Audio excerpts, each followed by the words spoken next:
In this video, we will focus on how can we convert our cross-tabulation to a joint probability table. So there are a couple questions in this week's homework is related to the joint probability table. So after you watching this video, you should be able to know how to convert a cross-tabulation to a joint probability table. And so we're using this question number 1 from your handout. So it's looking at the relationship between the gender and if people are going to use in the social media to voice their opinion or not. And so here we only consider two types of the gender, male and female, and you definitely can add others. And for the using social media, we only have two options: using social media or not use the social media. And so I pre-set up this cross-tabulation based on the survey, and so we will have this result. So which means for a female, totally we surveyed 100 people, and 10 female will use the social media to voice their opinion, and 20 of the female will not use social media to voice their opinion. So in this total 100 surveyed people, we have 30 of them are female. So for the male, and we have 20 of them will use the social media to voice their opinion, and we have 50 of them will not use the social media to voice their opinion. And totally we have 70 total male are surveyed in this 100 respondents. So now the question is, so how can we find our joint probability table given the cross-tabulation we already have? So actually it's pretty straightforward. So one thing you have to keep in mind, the joint probability distribution table will be different from the row percentage and the column percentage cross-tabulation. So the main differences is when you convert all the frequency inside the table to the relative frequency. So instead of to divide by the total of each row or each column, you are actually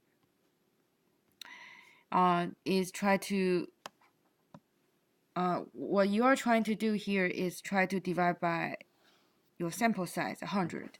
So when you're reading the cross-tabulation, you have to know the number on the right-down corner here. This is your sample size.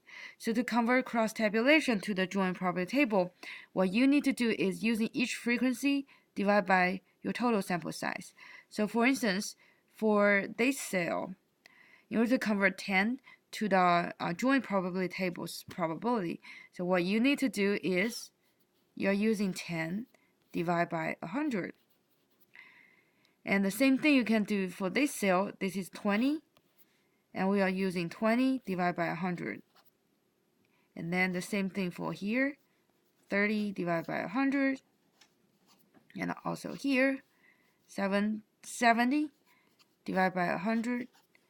And 50 divided by 100, 20 divided by 100, and 30, and also changing to 30 divided by 100, 70 here, and 70 divided by 100. So by using every frequency divided by your sample size, which is located right down corner here, and you will convert your cross-tabulation to the joint probability table. So this is our joint probability table. So in the class, we also mentioned that when we look at the joint probability table, and actually on the margin, they are my marginal probability corresponding to each event. So let's see here. So the first one here, the 30%.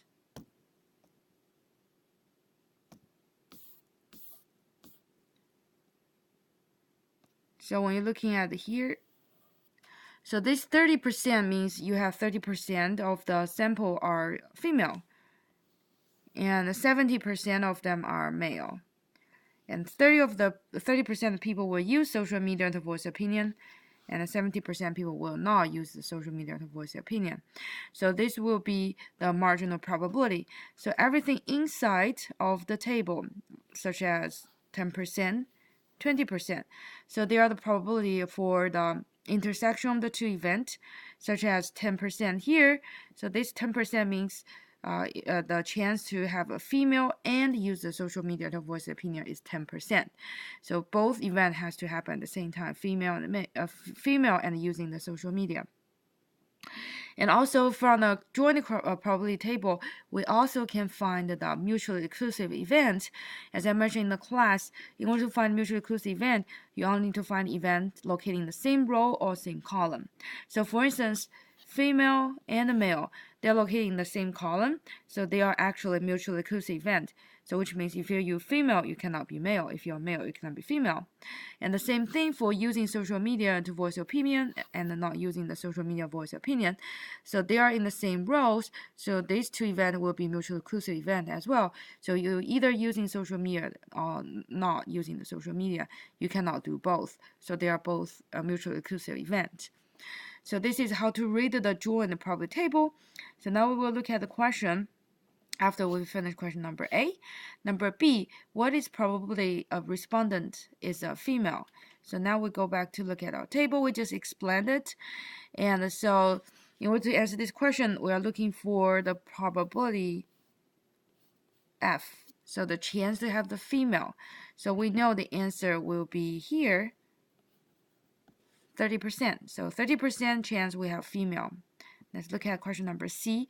What is the conditional probability a respondent using social media to voice their opinion given the respondent is a female? So now this is looking for a conditional probability. So conditional probability. So what is my condition? Yeah, the condition actually is female. So because it's given the respondent is a female.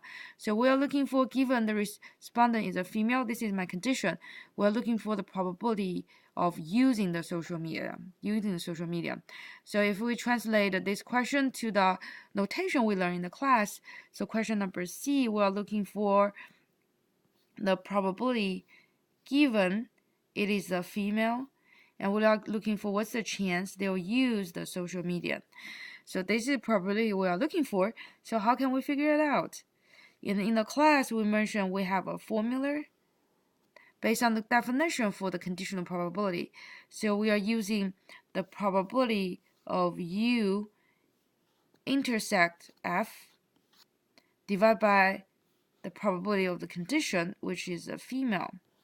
So this formula is coming from your slides, and you can revisit it if you don't know how to get it. So after we know what we are looking for, the probability of U intercept F and the probability of F. So we already know the probability of F is 30% in question number B. So now we need to find is the probability of the U intercept F. So I just explained how to read this table. So actually the probability of U and intercept F is the probability here. So this is the probability we will use, and which is 10%. So the numerator will be 10%, and denominator will be 30%.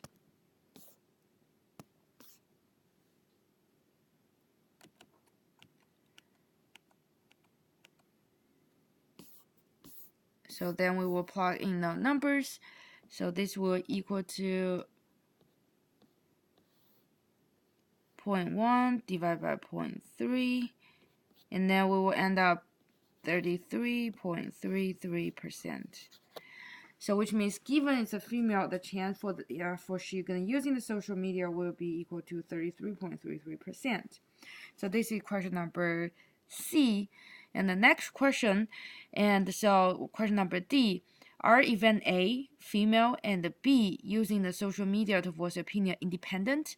So keep in mind, independent are totally different from what we call it mutually exclusive event.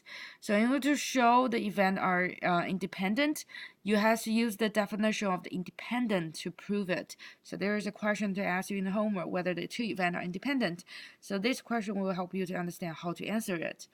And to show the gender, female, and using social media are independent, what we need to prove is based on the text, the slides, and also your textbook. So you only need to prove given female using the social media's probability equal to the probability of using the social media. So what does this mean is no matter it's female or male, the probability of using the social media, they're independent. So if we can show, we are showing this equation. So if we can show this equation holds, so that will indicate in using social media and the female, they're independent. So if we cannot show this equation, that means using social media and the female, they are dependent.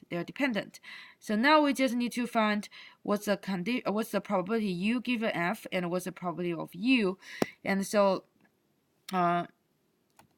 luckily we already proved here is the probability U of a given F, so which is the answer from question number C, is 33.33%.